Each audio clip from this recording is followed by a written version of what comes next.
Have you ever walked past a dumpster and been like, yo, I wonder what's in that dumpster?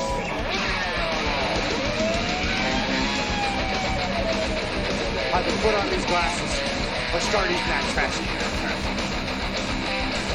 Yeah, there's a baby in our garbage can.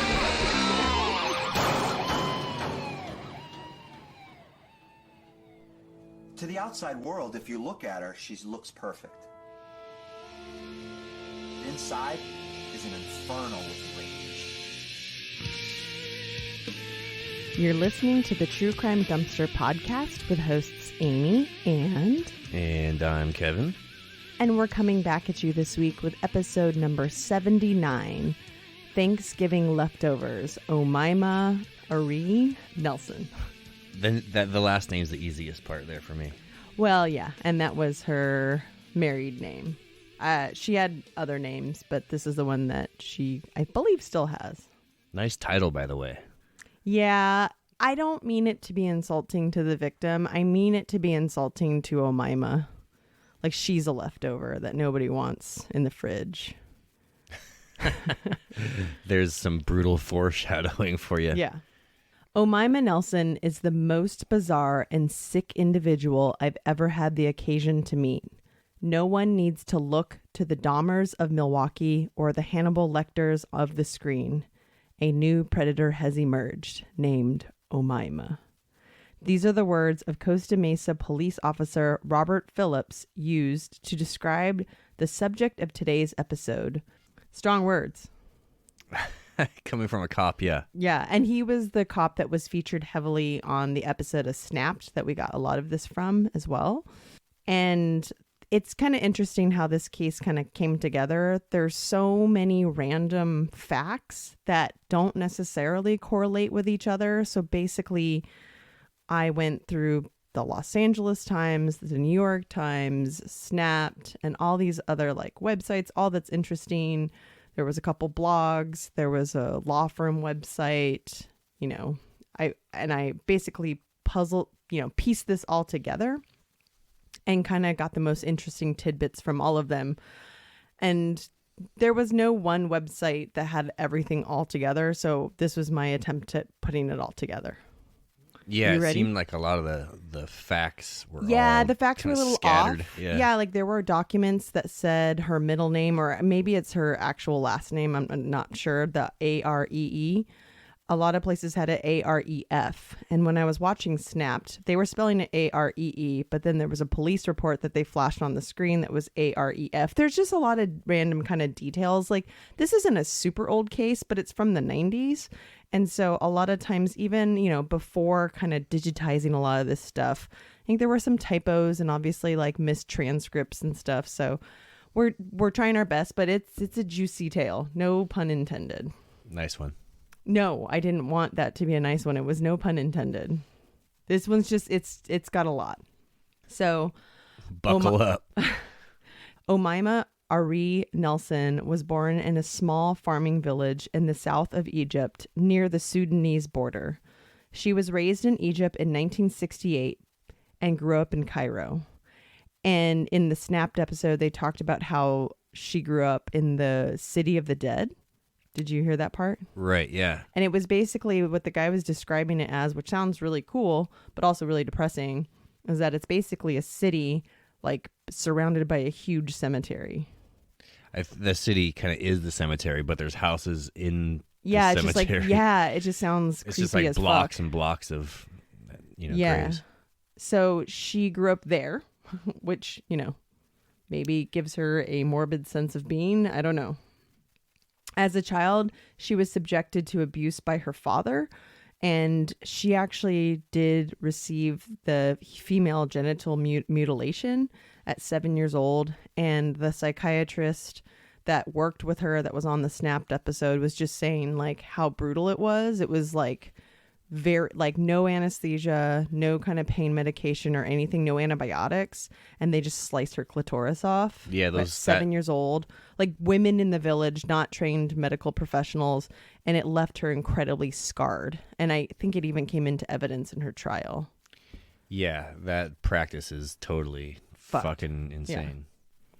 At age 18 in 1986, she met and began dating an American oil worker who both her family and her really wanted to marry. This was kind of like her ticket out of town, too, because it was a brutal place to live. When his contract was up in Egypt, the married couple moved to Texas. The marriage ended in divorce very soon after they had moved there. After that, she used her exotic looks, which is what they kept saying in the Snapped episode. She is very beautiful. She's dark skinned. She's got this big, beautiful mane of like black flowing hair. And she's very petite. She's got big boobs, skinny legs, tiny waist. She's very pretty. She's about 5 feet tall. She's just a total bombshell. So she definitely used her petite, attractive body and pretty face to lure men in bars. They would wine and dine her and provide her with a temporary roof over her head. Essentially, this was her existence for the next few years after her divorce from that oil worker guy, until she moved to Costa Mesa, California. And if you don't know where Costa Mesa, California is, it's in Orange County. It's a very, very affluent city, probably near where your sister lives. It's by Huntington Beach, right? It is.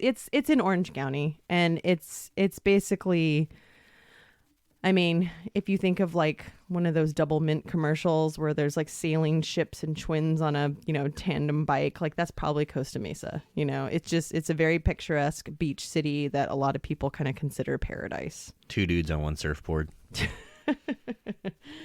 There, she nannied and had other odd modeling jobs. And a lot of times this is kind of referred to as like the model killer and all this stuff. It seemed like she did very amateur modeling, and it was mostly for like lingerie. It almost looked like she was a borderline like a stripper almost, but not really. I think it was just like back then, like mail order, like kind of pictures of naked ladies, maybe like, like really low budget Playboy almost, Yeah. And so, yeah, she was very attractive. You can see a lot of the pictures on the Snapped episode. And when you look her up online, she's very, very, very pretty. But she didn't do any actual serious modeling, even though she definitely looked like a model. It seemed that using men for money and shelter was her most lucrative gig, however. In California, she reportedly had brushes with the law, mostly for taking cars from male friends without permission. That's a funny way of saying she stole cars from dudes that she dated. Yeah, so when she was tired of these dudes, she would just like bounce and like take their cars or steal shit from the house. Yeah, so some sources reported, so this source said taking cars from male friends without permission, and there were other places where they were like, yeah, she would break up with dudes and steal their cars, and then they would like report it missing.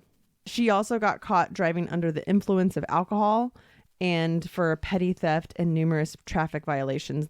They talked about one shoplifting offense where she shoplifted and they like tackled her, and it was a female security guard, and she tried to bite the boob off of the security guard. And so she not only got like petty theft or whatever, but she actually got like a battery charge on top of that because she like resisted and ended up kind of mangling this woman's breast. And of course, like people who I think on the Snapped episode were like, this was just a precursor to what she was capable of. And it's like, okay. I mean, that might be true, but it was almost like they were trying to make a bad pun. Yeah. But she did do some jail time for that. Yeah. So I think she did a couple months in jail. In 1990, she was living with one of her boyfriends, Robert Hansen. He was an older man that Omaima thought would be an easy sugar daddy. However, one night when she asked for money, he replied, well, what are you going to do for me? So she tied him up and wrapped like in a kinky sex way.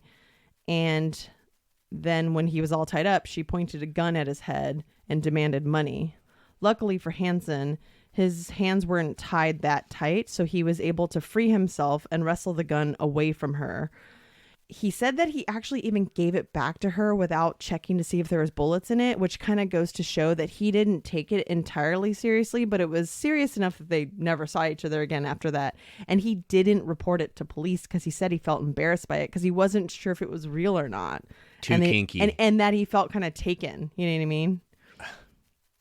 I probably would report that. After that relationship ended, Omaima was on the prowl for her next boyfriend/victim. Omaima met Bill Nelson in 1991, reportedly at a bar playing pool. He could easily have been Omaima's father. They were about 33 years age difference, which sort of worked for her. Like with all of her boyfriends, she wanted to be taken care of. So a little about Bill. Bill was 56 years old and from Texas. He drove a shiny red Corvette. He had 5 children and 17 grandchildren. Wow. Bill used to be a pilot, but then in 1984, he was convicted for smuggling marijuana. And after serving 4 years in a federal penitentiary, he was released on parole and got a job at a company called Cannon Mortgage. And by the marijuana thing, what I mean is that it was an entire plane full of marijuana. It was made out of marijuana. Just after a few weeks of dating, Bill took Omaima on a road trip to meet his family in Arkansas and Texas. Though they weren't crazy about her at first, the family that is, she eventually grew on them. Somewhere in Arizona on that road trip in October of 1991, 56-year-old Bill and 23-year-old Omaima decided to tie the knot. Quote, "They were real quiet, mysterious people," said the president of Bill's company, Sue Swanson. She said that he had met Omaima and, quote, "all of a sudden they were married." That is kind of just a strange red flag, especially with the age thing and, well, her track record. So let's fast forward to Sunday, December 1st, 1991. At around 9 in the morning, there was a loud knocking on Jose Esquivel's door.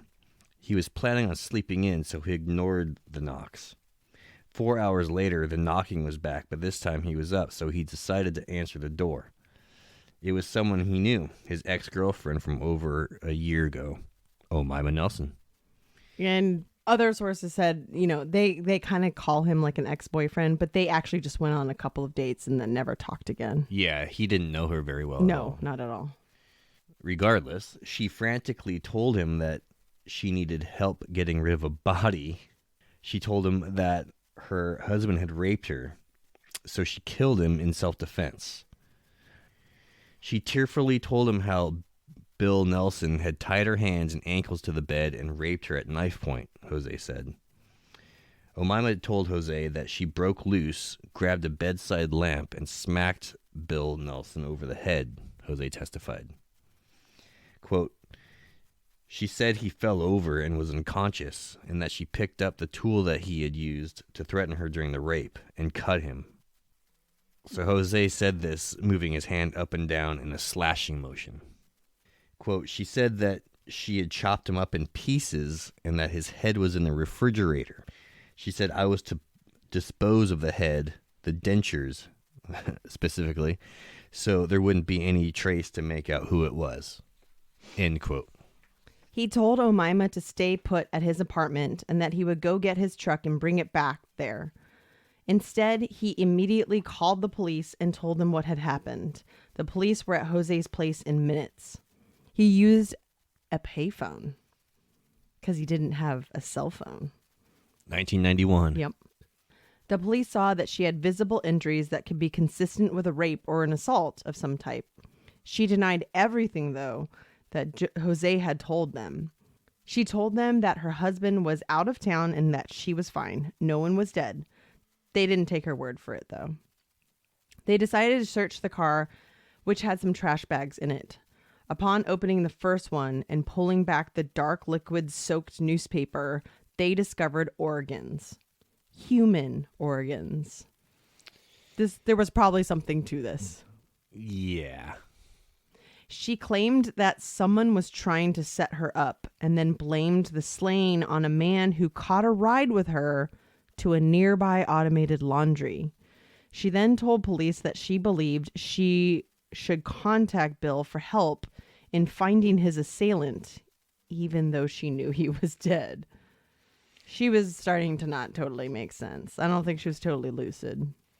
In denying involvement in the slaying shortly after her arrest, Omaima told police that she could not even cut her own hair, much less someone who weighed 230 pounds. She also asked police whether she could plead guilty and request the gas chair, according to the report.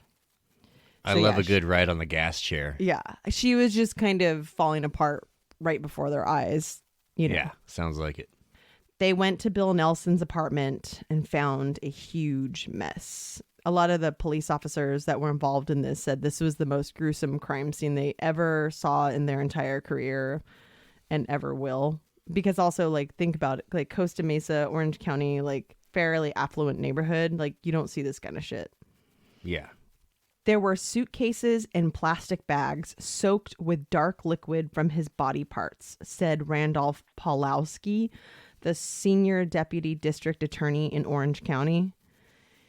In the fry cooker, there sat Mr. Nelson's hands, apparently to burn off the fingertips so that they couldn't get prints. In the freezer, there were hot dogs, peas, carrots, and Mr. Nelson's head. Apparently, it had also been deep fried in the deep fat fryer. Gross. Very fucking gross. However, much of Bill's body was missing. And this is a quote from the assistant district attorney. We're missing about 130 pounds of Bill. You know where he might have gone? Ugh. I know, he thought he was trying to be fun. There's a lot of punniness in this case in every single thing that I've read. So I don't know. I'm not trying to necessarily go with it, but, it's gross. And I also have seen a lot of varying reports on like how much of him was missing. Some reports said 80 pounds. Some reports said 100 pounds. But this one was a quote, so I went with it. Many sources claim that she mixed up... Oh, yeah, this is gross. Ready? Many sources claim that she mixed up his body parts with leftover turkey and disposed of him in the garbage disposal, which totally reminds me of Dennis Nilsen, where he tried to take like KFC chicken bones and like scatter it amongst the like human remains that were in like the septic, system in the back of his apartment complex. Like it's very similar to that, where it's just like, no, just sprinkle around some meat and then maybe no one will be the wiser. I mean, like, no one will find the head in the freezer or the hands in the pan next to it, Who had all the pizza? That was Casey Anthony. In the car, right? Yeah, she was like, it smells like human decomp because I had some pizza back there. Yeah, it's just bad pepperoni. Yeah. Man, people always trying to use food to cover up murder. Well, when you take food out of the fridge, it starts to stink. I suppose. So, like I said, leftover turkey. Oh, so took the parts of Bill, mixed it up with some leftover turkey. They had a Thanksgiving dinner. So I know we said that this was December 1st when all of this is happening. She killed him on Thanksgiving. He had actually called his stepdaughter that morning and was kind of bragging about the awesome turkey dinner that they were going to be having that night and how like Omaima was like cooking and they're going to have this great meal and stuff. So obviously the cooking happened. Oh, yes, it did. And then some more cooking happened. And then she mixed in the leftover turkey with his remains and then was shoving it down the garbage disposal. And neighbors said that the garbage disposal was going for days. They didn't hear it stop for 2 days.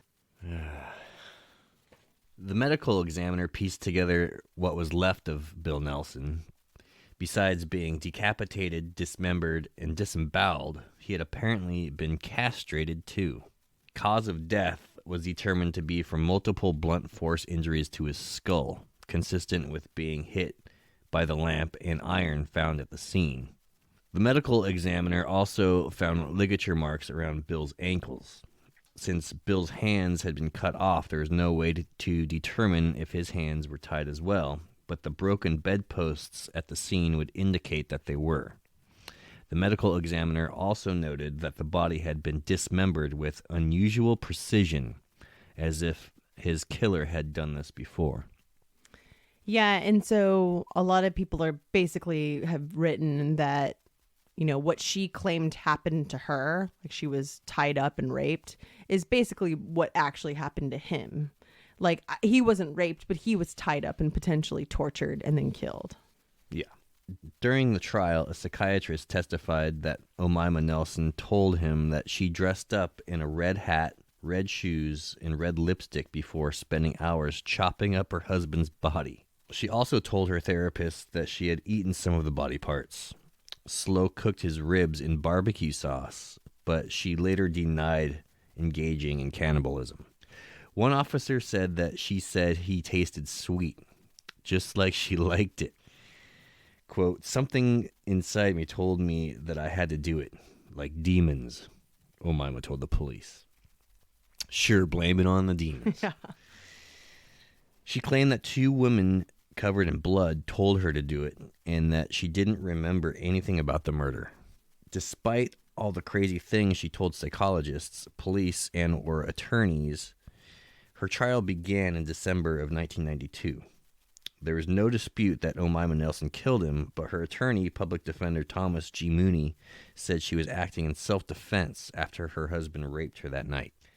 Mooney also said that Omaima had been involved in other abusive relationships, which resulted in her having battered woman syndrome. The condition took a psychological toll on her, ultimately leading to this November 1991 killing. Omaima told authorities she was under severe stress because her husband was physically and sexually abusive. She was given a psychological evaluation, which revealed that she was suffering from PTSD. On her own behalf, however, Omaima told police that she really is a warm person who wouldn't hurt a mosquito. Also, Omaima wants you to know, quote, I swear to God, I did not eat any part of him. I am not a monster. She wants you to know that, Kevin. I'm glad that she wants me to know that. She also claimed, and this was kind of like one of the reasons that the case was also kind of big too. She also claimed that spirits of ancient Egyptians spoke to her and acted through her. It was these spirits who told her to kill her husband and then to dismember him, because if his remains were scattered all over the place, she wouldn't have to meet him in the afterlife. So apparently, if you're in pieces, you won't make it to the afterlife. That is true. That's an old belief, yeah. Yeah. So in January of 1993, the trial took about 2 months. The jury deliberated for 6 days before acquitting her on first-degree murder charges. However, she was found guilty of second-degree murder, as well as for the assault on Hansen, Robert Hansen, that dude that she tied up and had a gun pointed at. And she was sentenced to 28 years to life. She is currently serving her sentence in the Central California Women's Facility in Chowchilla. And in the Snapped episode, one of the jurors talks about how it was really, really difficult to charge her, make her guilty of first degree murder because she had been through so much, And it was just funny because one of the jurors' names was Famous Hook. That was his name. His first name was Famous. Was he a pirate? No.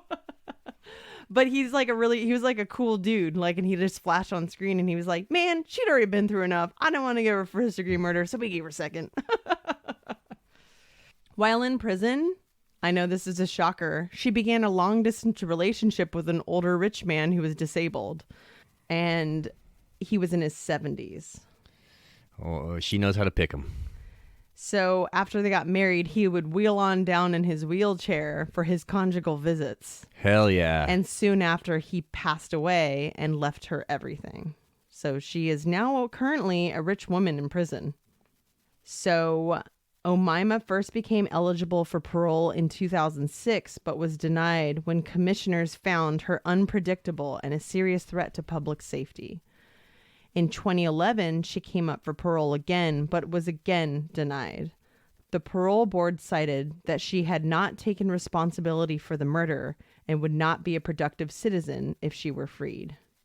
Omaima will be eligible for parole again in 2026. She will be 58 years old. And then she's going to date a 110-year-old guy.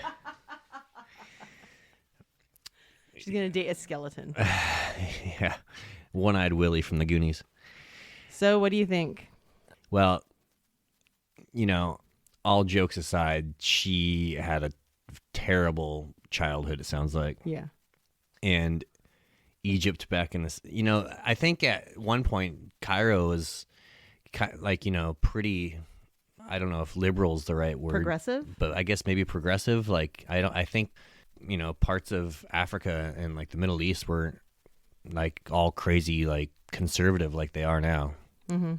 I don't know if that was like that in the 60s. Obviously, with the clitorectomy and stuff, there was some serious old school beliefs going down. But yeah, I mean, it just sounds like growing up in the middle of the city of the dead, being abused by your father, getting your junk cut up. Yeah. That's going to leave some... It doesn't lend itself to a healthy adulthood, for sure. She's never really... And, you know, and it sucks because when she moves to the United States, like, she was this beautiful, young, you know, I don't know if she was talented at all at anything other than being pretty, but, like, she had some promise, you know? Like, she was obviously charming and good looking. Like, I just wish that, obviously, with a lot of these people... if she had just found the right dude or maybe a right outlet, like maybe if she became like a famous supermodel or something, you know, like her life could have been different. But, you know, like what a lot of the investigators were saying on that Snapped episode basically was that like she didn't really have a chance. And it was this pattern where she wasn't even looking for the richest guy. She was just looking for somewhere to spend the night. Yeah, I mean, that's pretty depressing. That's a lowly existence. Yeah. Do you think that Bill actually did rape her?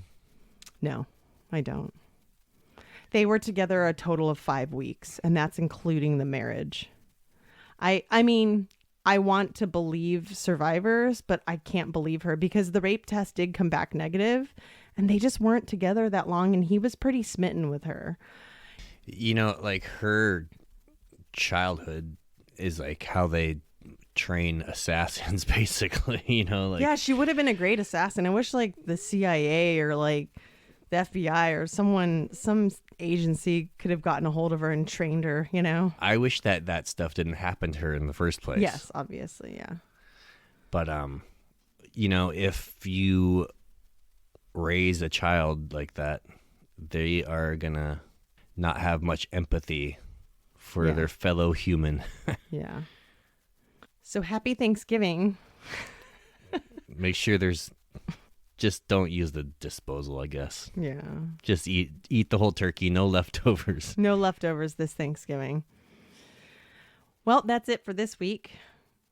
A nice light one. Yeah. And we'll be back after Thanksgiving, so we hope you have a good holiday, however you celebrate it.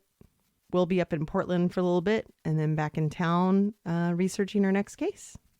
So you can join us on all the social platforms or send us an email at truecrimedumpster@gmail.com. We have a couple case requests that we'll be getting to, hopefully during the break. And yeah, we hope you tune in next time as we continue talking out the trash. Bye-bye.